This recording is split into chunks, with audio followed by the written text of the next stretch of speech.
सुबह का समय था। मुखिया अपने खेत पर बैठा हुआ अपनी फसल को देख रहा था कि तभी वहां मुखिया के गांव का अनाथ लड़का आदित्य आ पहुंचा। अरे तुझसे कितनी बार कहा है आदित्य कि सुबह सुबह मेरे सामने मत आया कर, सारा दिन खराब हो जाता है। अरे पंडित जी ने कहा है सुबह सुबह हमेशा अच्छी वस्तुएं, खुशकिस्मत चेहरे ये सब देखना चाहिए, न कि तेरे जैसे अनाथ बदकिस्मत और मनहूस चेहरे को पता नहीं कहां से आ जाता है मुंह उठाकर। मुखिया की बात सुनकर आदित्य निराश हो गया। मुखिया जी, अगर मैं अनाथ हूं तो इसमें भला मेरा क्या कसूर है? अरे बिल्कुल कसूर है, तेरा ही कसूर है, क्योंकि मैं तेरे माता और पिता को अच्छी तरह से जानता था। तेरे पैदा होने से पहले उनके हालात बहुत अच्छे थे। तेरे पैदा होने के बाद उनकी आर्थिक स्थिति अचानक से बिगड़ गई। पहले तेरी माँ खत्म हुई, उसके बाद तेरा बाप चल बसा, लेकिन तू एक मनहूस है जो अभी तक जिंदा है। अरे होना तो यह चाहिए था कि तेरे माता और पिता को जिंदा रहना चाहिए था, मरना तुझे चाहिए था। चल अब सीधी तरह से यह बता यहाँ क्यों आया है?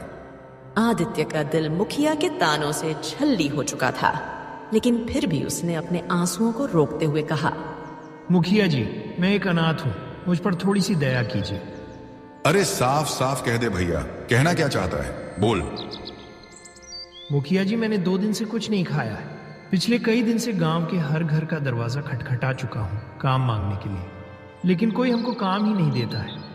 इसीलिए बड़ी उम्मीद लेकर आपके पास आया हूं। आपके तो बहुत सारे खेत हैं ना, किसी एक खेत में हमको काम करने के लिए रख लीजिए ना। इस गरीब अनाथ का गुजारा चल जाएगा। आपका काम मैं बहुत अच्छे से करूंगा। मुखिया आदित्य की बात सुनकर आदित्य को बहुत गौर से देखने लगा और कुछ देर बाद बोला, देख, वैसे मैं तुझे काम तो नहीं दे सकता, लेकिन तुझे एक मशवरा जरूर दे सकता हूं। तू एक काम कर, ये गांव छोड़कर चला जा और किसी दूसरे गांव में बस जा। दूसरे गांव वाले तेरे अतीत को जानते नहीं हैं, तो जाहिर सी बात है वहां तुझे काम मिल जाएगा, और अगर इसी गांव में रहेगा तो भैया भूखा मर जाएगा। आदित्य निराश होकर मुखिया के खेत से वापस आ गया और एक वृक्ष के नीचे बैठ गया। आदित्य का भूख से बुरा हाल हो रहा था कि तभी उसकी नजर अपने ही गांव के सुखिया चाचा पर पड़ी, जो अपने बच्चों को रोटी खिला रहे थे। कितनी बार कहा है पिताजी कि मुझे घी लगी रोटी ही पसंद है। ओह हो, अरे बेटा, जल्दबाजी में तेरी माँ भूल गई। अब क्योंकि हमको सुबह खेत जाने की जल्दी रहती है ना, तो तू अभी ये खा ले। शाम के समय मैं तुझे देसी घी की रोटियां खिलाऊंगा। यह सुनकर सुखिया चाचा का बेटा क्रोधित हो गया और उसने रोटी उठाकर जमीन पर फेंक दी। यह देखकर आदित्य को बहुत बुरा लगा। आदित्य दौड़ता हुआ आया और सुखिया चाचा से बोला, सुखिया चाचा, ये क्या आप अपने बेटे को रोटी की इज्जत करना नहीं सिखाते? अरे सबसे पहली बात तो यह कि तेरी यहां आने की हिम्मत कैसे हुई, और अब मेरे इतने बुरे दिन नहीं आए कि तू हमको बताएगा कि रोटी की इज्जत कैसे की जाती है। चल दफा हो जा यहां से। अरे भाग जा, बड़ा आया। आदित्य चुपचाप वहां से चला गया। चल आजा बेटा, चल चल, तू घर चल। तू मानेगा नहीं ना, तुझे घी लगी रोटियां चाहिए।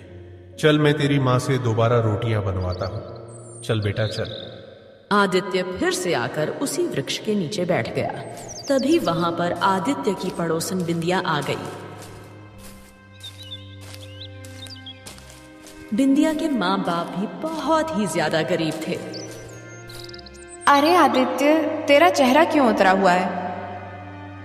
आदित्य ने सारी घटना बिंदिया को बताई। बिंदिया की आंखों में आंसू आ गए। यह संसार कुछ ऐसा ही है। किसी के पास इतना है कि उसका बेटा रोटी की कदर नहीं करता और कोई एक एक दाने को तरस जाता है। लेकिन तू चिंता मत कर आदित्य, मेरा दिल कहता है कि तेरे दिन एक दिन जरूर बदलेंगे। काश मेरे घर पर रोटी होती तो मैं तुझे जरूर खिलाती, लेकिन तू तो जानता है कि मेरे माँ पिता और मैं सारा दिन मेहनत करते हैं, तब कहीं जाकर हम लोगों को रोटी नसीब होती है, वो भी भरपेट, नहीं केवल जीने के लिए। इतना कहकर बिंदिया की आंखों में आंसू आ गए और वो वहां से चली गई। आदित्य पीठ पर हाथ रखकर बैठ गया और बोला, अब मेरा तो हाल भूख से बेहाल होता जा रहा है। क्या करूं, क्या करूं? सोचता हूं कि चोरी करूं, लेकिन हमारे संस्कार हमको इजाजत नहीं देते। अगर पकड़ा गया तो वैसे भी गांव वाले हमको बख्शेंगे नहीं। आदित्य काफी देर तक पेड़ के नीचे बैठा रहा और उसकी भूख से हालत बिगड़ती चली गई। उसकी नजर बार बार उस रोटी पर पड़ रही थी जो सुखिया चाचा के बेटे ने झाड़ियों में धूल के पास फेंक दी थी। थक हार कर आदित्य वहां गया और रोटी को उठाकर साफ करने लगा। जैसे ही वो खाने वाला था, तभी एक मैना पक्षी, जो आम मैना से आकार में बड़ी और चाल में तेज थी, उड़ती हुई आई और आदित्य की रोटी छीन कर ले गई। अरे मेरी रोटी, मेरी रोटी, अरे कहाँ ले जा रही हो? हमको वापस दे दो। मेरा भूख से बहुत बुरा हाल हुआ जा रहा है। मेरी रोटी वापस करो। मगर मैना पक्षी जंगल की ओर उड़ गई। मजबूर और भूखा आदित्य तड़पता हुआ मैना पक्षी के पीछे जंगल की ओर भागने लगा। काफी देर तक जंगल की गहराई में भागते भागते आदित्य एक तालाब के किनारे गिर गया। हाय रे मेरी किस्मत, एक रोटी जैसे तैसे हाथ लगी, वो भी एक पक्षी छीन कर ले गया। तभी वही मैना पक्षी उड़ती हुई आई और आदित्य को रोटी लौटा दी। फिर अचानक वो इंसानी आवाज में बोली, लगता है तू कुछ ज्यादा ही भूखा है और भूखा ही रोटी की कीमत जानता है। मैना पक्षी के मुंह से इंसानी आवाज सुनकर आदित्य बुरी तरह चौंक गया। अरे बाप रे, अरे तुम तो मैना पक्षी हो। तुम मनुष्य की भाषा में कैसे बात कर सकती हो? हर बात का रहस्य होता है। यह भी एक रहस्य है कि मैं मनुष्य की भाषा में कैसे बात कर सकती हूँ, लेकिन हर रहस्य एक न एक दिन खुलता भी है। यह रहस्य भी एक दिन जरूर खुलेगा। पहले तू रोटी खाकर अपने पेट की आग बुझा। आदित्य तुरंत रोटी खा लेता है और तालाब का ठंडा पानी पीकर उसे बहुत सुकून मिलता है। लगता है तू काफी दिनों से भूखा था। हाँ, मैं एक अनाथ हूँ। गांव में सब जगह काम मांगा, लेकिन किसी ने काम ही नहीं दिया। यह सुनकर मैना पक्षी चौंक गई। क्यों, क्या तुम्हारे गांव में काम नहीं है? अरे काम तो बहुत है, लेकिन मेरे गांव वालों की सोच बहुत बुरी है। दरअसल क्या है कि मैं एक अनाथ हूँ और उन्हें ऐसा लगता है कि अनाथ मनहूस होता है। मेरे गांव वाले अक्सर मुझे ताना मारते हैं कि मैंने अपनी मनहूसियत के कारण अपने माँ बाप को खो दिया। अच्छा, कोई बात नहीं, चिंता मत करो, समय उन्हें सब सिखा देगा। अगर तू चाहता है कि तू भूखा ना रहे तो तुझे एक काम करना होगा। कौन सा काम? क्या तूने ठाकुर गुर्जर सिंह की हवेली देखी है? यह सुनकर आदित्य चौंक गया। ठाकुर गुर्जर सिंह की हवेली तो वर्षों से वीरान पड़ी हुई है।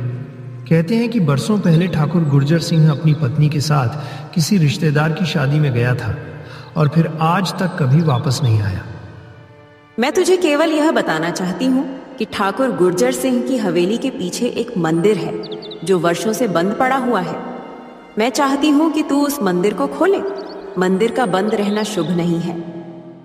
ये लो, अजीब बकवास कर रही हो तुम। अरे मंदिर को भला मैं क्यों खोलूं? गांव वालों को नहीं पता क्या?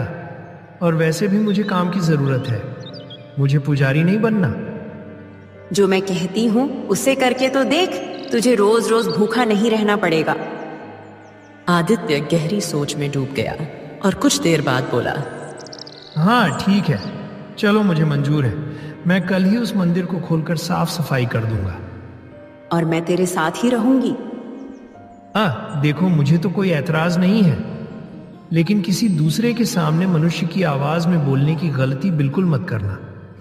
हर कोई मेरी तरह नहीं होता है। हाँ, लोग तुम्हारे मुंह से इंसानी आवाज सुनेंगे तो डर जाएंगे और तुम्हें नुकसान पहुंचाने में कोई कसर ना छोड़ेंगे। हो सकता है कि वह तुमको मार भी दे। समझ गई? इतना कहकर आदित्य अपने घर की ओर चल पड़ा और मैना पक्षी उसके कंधे पर बैठ गई। अगले दिन आदित्य सीधे ठाकुर गुर्जर सिंह की हवेली के पीछे गया, जहां एक मंदिर स्थित था। कहते हैं यह मंदिर ठाकुर गुर्जर सिंह के लापता होने के बाद से ही बंद पड़ा था। क्योंकि वहां ठाकुर जी की ही पूजा होती थी। आदित्य ने मंदिर को खोला और सफाई करने लगा। तभी वहां इत्तेफाक से गांव का मुखिया आ गया।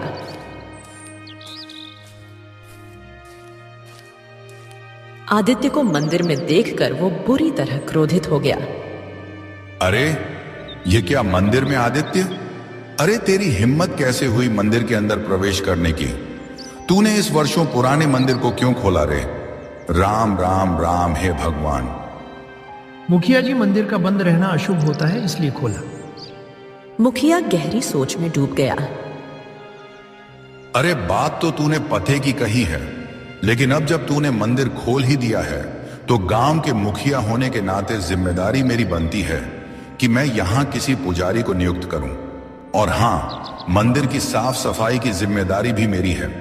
चलो ठीक है, मैं गांव के कुछ लोगों को बुलाकर इसकी सफाई करवाता हूं और कल से ही इस मंदिर में पूजा अर्चना और आरती का प्रारंभ किया जाएगा।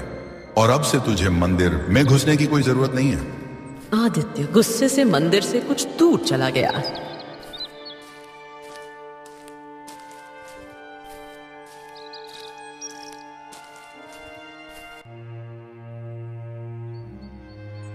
तभी वहां पर मैना पक्षी उड़ती हुई आ गई।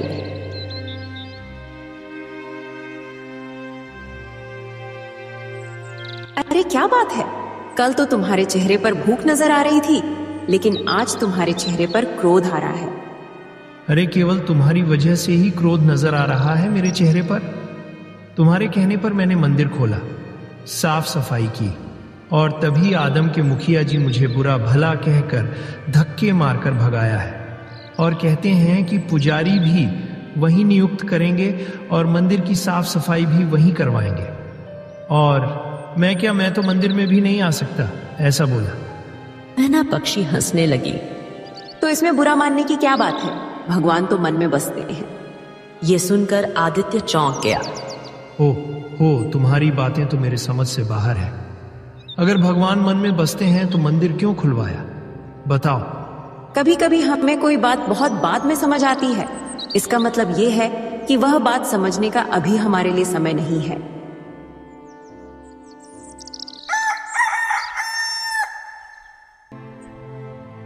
अगले दिन से मंदिर में एक पुजारी की नियुक्ति हो गई और पूजा अर्चना का कार्य प्रारंभ हो गया। शाम तक मंदिर में सारे गांव के लोगों की भीड़ लग गई। आदित्य दूर बैठा मंदिर और वहां की भीड़ को देख रहा था। हाँ, देखो तो बड़ा ही विचित्र है ये संसार।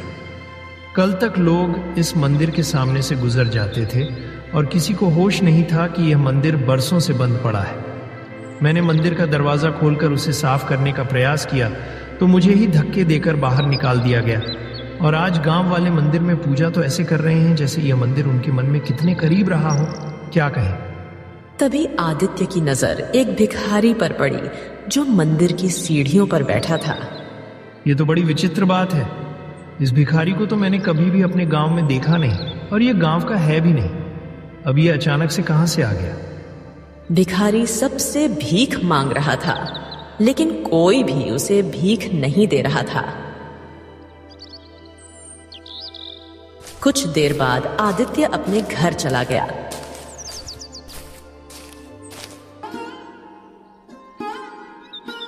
तभी वहां पर मैना पक्षी आ गई।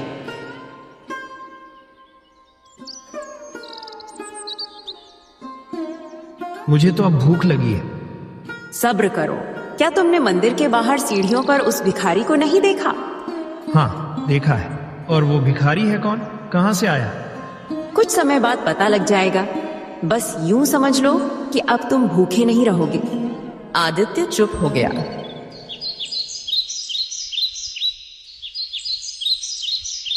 अगले दिन आदित्य सोकर उठा ही था कि तभी उसके कानों में उसी भिखारी की आवाज टकराई।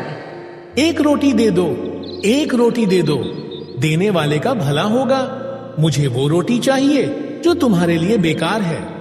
यह सुनकर आदित्य चौंक गया और सीधे मंदिर की सीढ़ियों पर जाकर उस भिखारी के पास पहुंचा।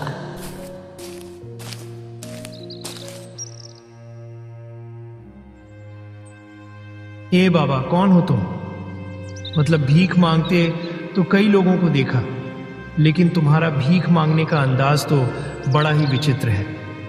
तुम वो रोटी क्यों मांग रहे हो जो लोगों के लिए बेकार होती है, मतलब जो लोग फेंक देते हैं? क्योंकि मैं रोटी की कीमत जानता हूं। भिखारी गांव के घरों के दरवाजों पर जाकर रोटी मांगने लगा।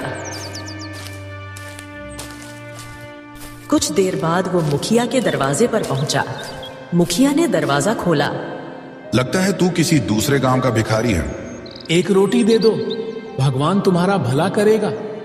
हाँ ये ले, ताजी रोटी ले ले। नहीं नहीं, मुझे वो रोटी दो जो तुम्हारे किसी काम की नहीं। अरे लगता है कि तू पागल वागल है क्या? मैं तुझे ताजी रोटी दे रहा था, लेकिन शायद तेरी किस्मत में बासी रोटी ही लिखी है। अजी सुनती हो, जाकर वो कल की सूखी रोटी ले आओ जो तुम फेंकने वाली थी, वही चाहिए इसको। मुखिया की पत्नी रोटी ले आई और मुखिया ने वो सूखी रोटी भिखारी को दे दी। ये ले पकड़ और खा ले इसको। भिखारी खुश होकर वहां से चला गया और सीधे मंदिर की सीढ़ियों पर बैठकर रोटी खाने लगा। तभी वहां पर आदित्य आ गया। लगता है कि तुम भूखे हो। आदित्य ने सिर हिलाया। भिखारी ने तुरंत एक सूखी रोटी आदित्य को दे दी।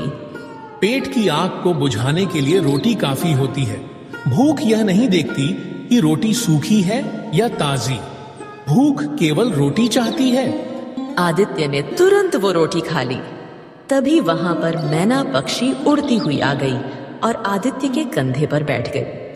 क्या कहा था मैंने तुझसे कि तुझे भूखा नहीं रहना पड़ेगा?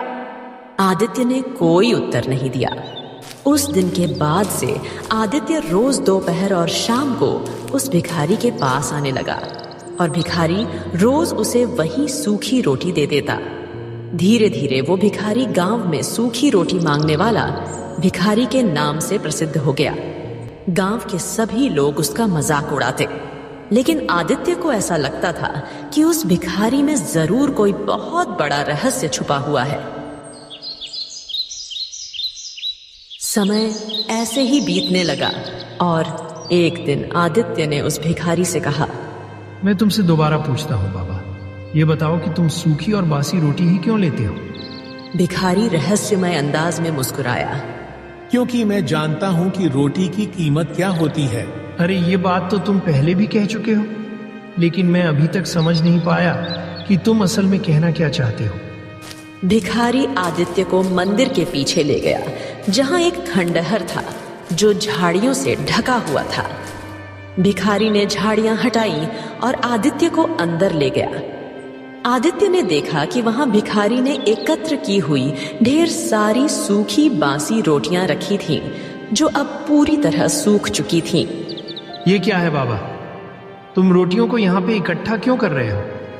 क्योंकि कुछ समय बाद तुम्हारे गांव वाले भी रोटी की कीमत जान जाएंगे रोटी की कीमत। हाँ। इतना कहकर भिखारी वहां से चला गया।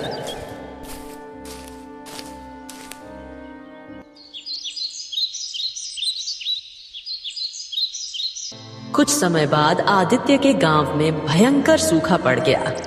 सूखा इतना भयानक था कि गांव के सारे खेत बंजर हो गए और तालाब सूख गए। चारों ओर भूखमरी फैल गई। मुखिया मुंह लटकाए एक सूखे वृक्ष के नीचे बैठा था। तभी वहां सुखिया चाचा आ पहुंचे। अरे तुम तो गांव के मुखिया हो, कुछ तो करो, गांव में लोग भूख से तड़प रहे हैं। अरे मैं क्या कर सकता हूं? गांव की धरती बंजर हो चुकी है। ऐसा लगता है जैसे उसने अन्न उगाना ही छोड़ दिया है। यहां तक कि गांव के सारे तालाब भी सूख चुके हैं। कुछ तालाब जंगल में बचे हैं, लेकिन वो बहुत दूर हैं। हम चाहकर भी वहां से पानी गांव तक नहीं ला सकते। अरे मुखिया, मेरे परिवार ने 2 दिन से कुछ भी नहीं खाया है। सारा अनाज खत्म हो गया है। क्या करूं? अरे सुखिया, तुम अपनी बात कर रहे हो। मेरा परिवार स्वयं 3 दिन से भूखा है, जबकि मैं गांव का मुखिया हूं। और तो और मैं गांव के ऐसे कई परिवारों को जानता हूं जो भूख से मरने की कगार पर हैं। तभी उन सभी के कानों में एक आवाज गूंजी। जिन सबको भूख लगी है वो मंदिर के पीछे वाले खंडहर में आ जाओ। जिन सबको भूख लगी है मंदिर के पीछे वाले खंडहर में आ जाओ। मुखिया चौंक कर उठा और सुखिया चाचा से कहा, ए सुखिया, ये तो वही भिखारी है ना जो गांव में अक्सर सूखी और बासी रोटी मांगता था। हाँ, आप सही कह रहे हो मुखिया जी। और जब से गांव में सूखा पड़ा है तब से उसने भीख नहीं मांगी। मुखिया की आंखों में चमक आ गई। मेरा तो भूख से हाल बेहाल है। जरूर इस भिखारी के पास कुछ खाने को होगा। चल चल चलते हैं सुखिया, चल।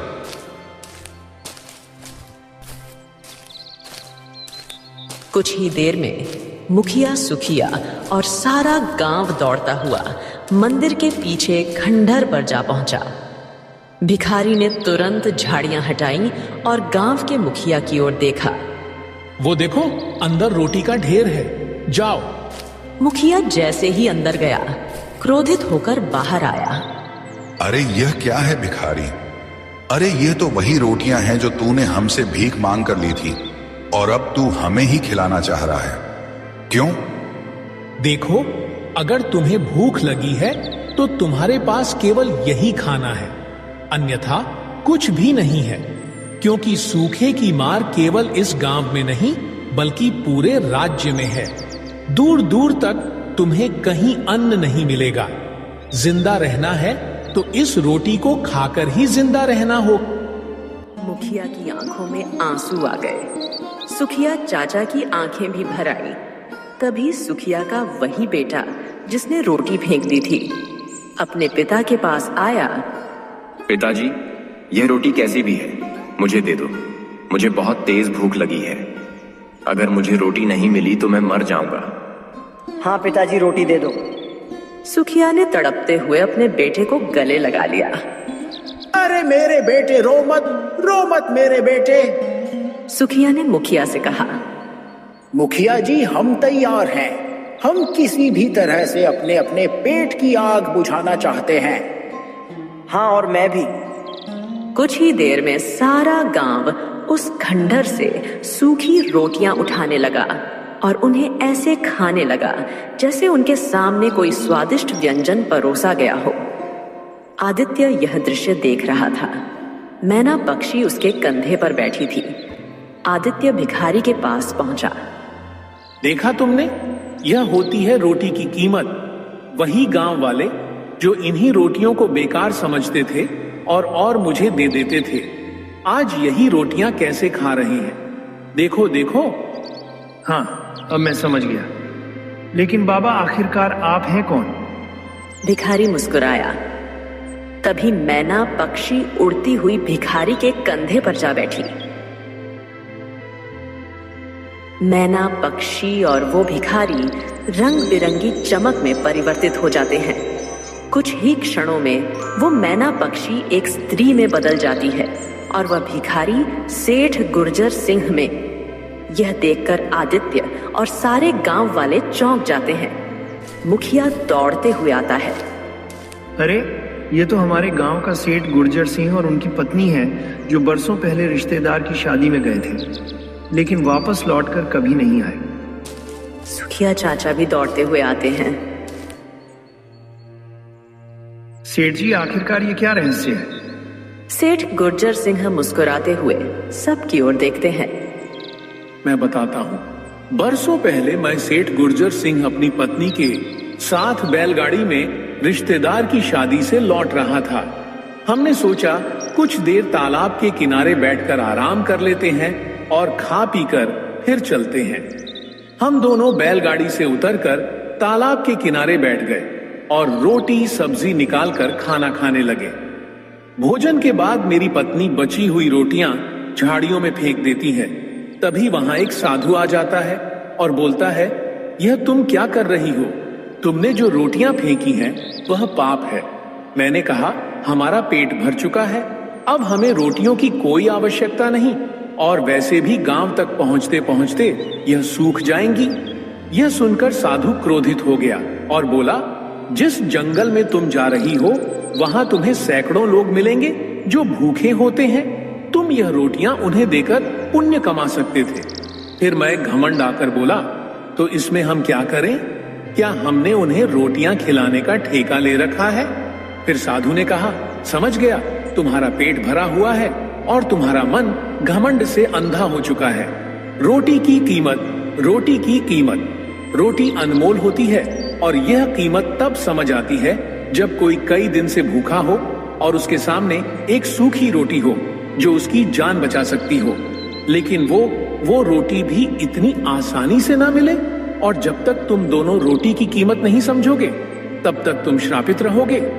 और हम उस साधु के श्राप से भिखारी और मेरी पत्नी एक मैना पक्षी में बदल गई।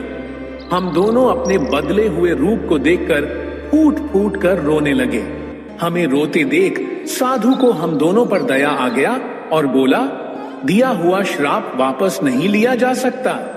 अब तुम्हें अपने श्राप का अंत स्वयं करना होगा। बरसों बाद तुम दोनों अपने गांव पहुंचोगे। उस समय वहां आदित्य नाम का एक बालक जन्म लेगा जो एक एक रोटी के लिए तरसेगा। जिस तरह तुमने रोटी झाड़ियों में फेंकी थी उसी तरह से तुम्हारे गांव का कोई बच्चा भी रोटी झाड़ियों में फेंकेगा और आदित्य भूख से तड़पता हुआ उस रोटी तक पहुंचेगा। नियति तुम्हें उस रोटी तक उसे पहुंचाने के लिए विवश करेगी। तुम्हें अपना रहस्य तब तक किसी को नहीं बताना है जब तक तुम पूरे गांव को रोटी की कीमत का एहसास ना करा दो।